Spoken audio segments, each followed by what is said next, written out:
Yo, Studi Bantim. Udah lama kita nggak ngomongin One Piece ya, udah berapa bulan. Nah, pas banget nih, kemarin gue kepikiran kalau kita itu kan udah cukup banyak ngebahas karakter-karakter One Piece dan referensi sejarahnya. Tapi, kita belum pernah bahas referensi sejarah dari karakter yang kata-katanya jadi awal mula cerita One Piece. Siapa? Ya, Gold Roger dong, gimana sih? Ya, jadi menurut sumber-sumber yang gue baca, Gold Roger itu terinspirasi dari dua bajak laut asli. Yang pertama adalah Olivier Levasseur.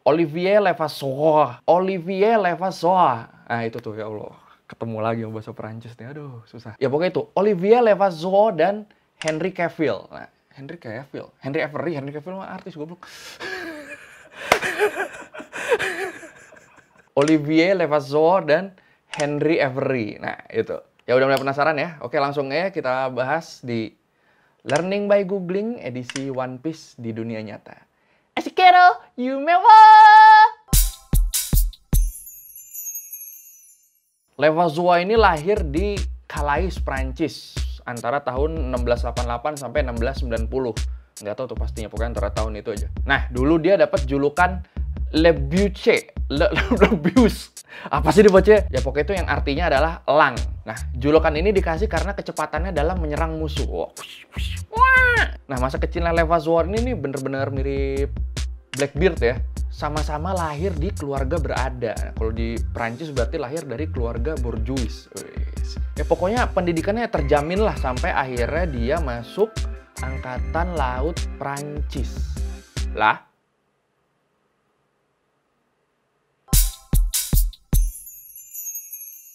Nah, Levasseur yang udah jadi angkatan laut ini akhirnya dia ikut perang Spanish Succession itu antara tahun 1701 sampai 1714. Gara-gara perang ini nih di dekat matanya doi ada luka yang akhirnya bikin pandangannya jadi buram gitu pokoknya. Pas perang berakhir, dia bukannya pulang, bukannya mudik, bukannya pulang kampung, tapi malah gabung sama kelompok bajak laut Benjamin Hornigold. Ini Hornigold ini kayaknya jadi mentor dari bajak laut terkenal di dunia ya. Dulu juga kan Blackbeard dulu kan sempat gabung sama dia kan awalnya kan. Ingat kan yang dulu? Dulu pernah. Setahun ikut Hornigold, Levasseur akhirnya misah dan milih pergi ke pantai barat Afrika. Di situ dia kerjasama bareng bajak laut Howell Davis dan Thomas Coughlin. Agak nggak enak nih yang terakhir namanya nih. Tahun 1720, Levasseur dan kawan-kawannya ini aktif banget nih. Dari mulai nyerang pelabuhan Oidah di pantai Benin, sampai akhirnya kapalnya tuh karam di Laut Merah. Dan terus dia terdampar di salah satu pulau di Komoro. Nengendik ya.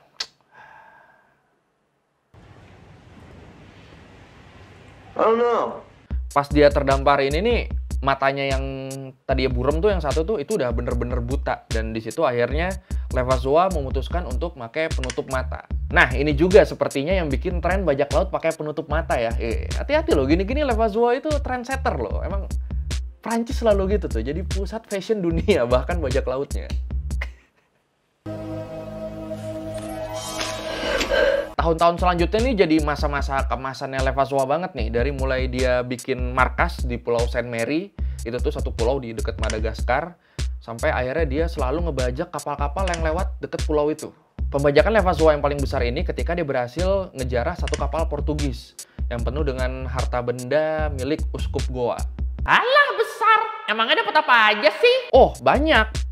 Emas batangan, perak batangan, itu udah pasti ya zaman itu ya. Terus ada lusinan kotak yang berisi koin-koin Golden Guinea. Terus ada berlian, mutiara, batu rubi, kain sutra. Terus yang pasti karena itu kapal milik Uskup Goa kan, jadi banyak barang-barang religius punyanya Katedral Saint Katarina yang ada di Goa. Termasuk Flaming Cross of Goa yang terbuat dari emas murni. Banyak ya? Pastinya, sampai-sampai tahun 1968 tuh ada satu ahli sejarah yang coba ngitung berapa hasil yang didapat dari penjarahan Levasseur ini. Dan hasilnya diperkirakan nyampe 100 juta pound sterling.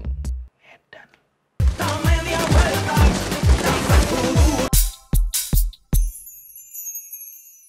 Sayangnya masa-masa kejayaan Levasseur ini harus berakhir setelah dia ditangkap dan dihukum gantung pada tanggal 7 Juli tahun 1730 di Pulau Bourbon. Eksekusi ini yang akhirnya jadi legend dan menginspirasi cerita One Piece. Ihi. Jadi menurut cerita, Levallois ini selalu pakai kalung yang berisi 17 kode rahasia. Nah, ketika dia mau digantung, tiba-tiba dia lempar kalung dia ini ke tengah kerumunan orang-orang yang nonton. Terus dia teriak di situ, "Temukan hartaku bagi kalian yang menginginkannya." Anjir. 俺の財宝か？欲しけりゃくれてやる。探せ！この世の全てをそこに置いてきた。 Nah, kalau lu lihat kode rahasia di kalungnya ini bentuknya kayak gini. Nah, tuh. Nggak salah kan kalau gue bilang ini tuh mirip Road Poneglyph. Kumpulin semua Road Poneglyph dan lu bisa bacanya, lu bakal tahu di mana One Piece itu berada. Aduh. Pusing gue ini. Aduh, pusing gila. Poneglyph. Setelah sekian lama, akhirnya kode rahasia Levallois ini terlupakan lah karena nggak ada yang bisa nemu kan, nggak ada yang bisa mecahin juga tuh kodenya. Sampai di tahun 1923 ada satu ibu-ibu yang bernama Mrs. Savoy. Dia nggak sengaja nemu ukiran aneh di bebatuan di pantai Belle Ombre. Nah, akhirnya rame lah nih cerita berita kalau Miss Savoy ini nemu ukiran-ukiran di bebatuan. Sampai akhirnya ada satu notaris yang dengar tentang berita ini, berita ukiran tadi ya. Dan dia percaya kalau ukiran-ukiran itu dibuat sama bajak laut waktu zaman dulu. Nah, ngeceklah dia si notaris ini ke arsip-arsip tua yang ada. Sampai akhirnya dia nemu 2 dokumen yang dia yakini berhubungan sama ukiran-ukiran yang ada di batu di pantai tadi tuh. Dokumen pertama itu adalah peta pantai Belle Ombre pada tahun 1735. Nah, di peta itu tuh ada tulisan pemilik tanah Labuse. Lah pokoknya itulah Labuse. Nah, lu ingat kan tadi Labuse itu julukannya siapa? Nah. Dokumen kedua adalah surat wasiat terakhir dari bajak laut Bernardin Najeon de Lestang atau julukannya alias Le Butin yang meninggal 70 tahun setelah Levallois dihukum mati. Isi wasiat itu nunjukin kalau entah gimana caranya tapi Bernardin ini berhasil nemuin harta karunnya Levallois. Oh iya, wasiat ini terdiri dari 3 baris kriptogram dan 2 buah surat. Nah, puzzle lagi nih. Surat pertama ditulis buat keponakannya. Isinya kira-kira begini. Aku kehilangan banyak dokumen selama kapal karam.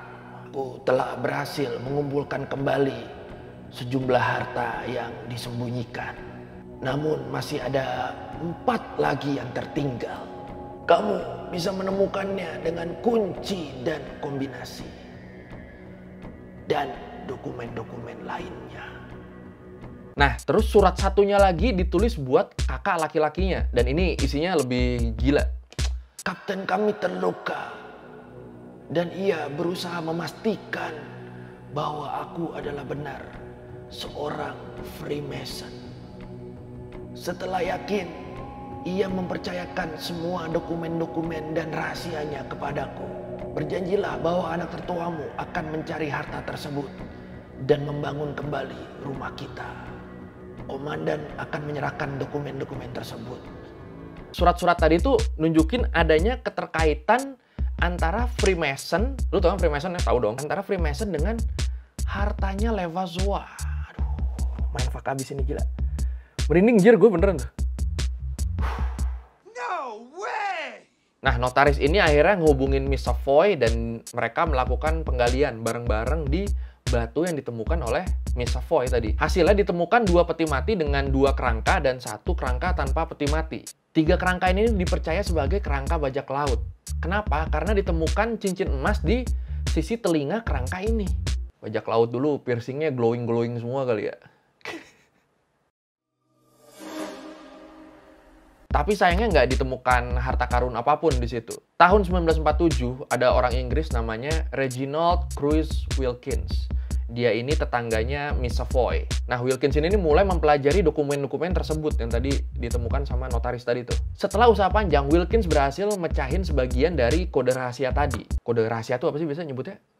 Kriptogram ya? Ya itu, kriptogram yang tadi tuh pokoknya tuh. Pokoknya dari situ dapat petunjuk kalau ternyata harta karun Levallois ini ada di satu ruangan rahasia di bawah tanah. Ruangannya ini dilindungi oleh air pasang yang butuh apa ya, kayak bendungan gitu buat nahan airnya. Terus kita harus jalan ke ruangan ini dari sebelah utara. Nanti ke dalamnya kita jalan lewat tangga batu dan terowongan yang menuju ke bawah pantai. Gila, ribet ya. Itu berarti nggak bohong sih tuh film-film Hollywood tuh yang nyeritain kalau nyari harta karun susah lewat terowongan, lewat apa gitu kan. Nggak bohong.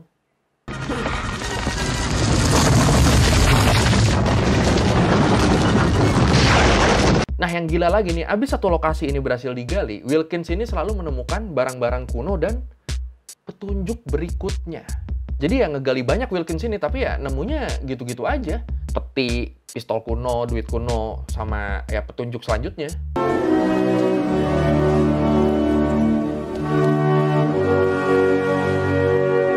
Sampai akhirnya Wilkins ini meninggal dunia pada tanggal 3 Mei tahun 1977. Dengan menyisakan potongan terakhir dari kode rahasia Levallois. Dikit lagi. Dan sekarang anaknya Wilkins yang kerja sebagai guru sejarah yang mencoba untuk memecahkan kode terakhir dari kode rahasia Levallois ini. Oke, sekian Learning by Googling kali ini ya. Tapi itu sebenarnya inspirasi Gold Roger tadi kan ada dua kan, Levallois sama Henry Avery kan.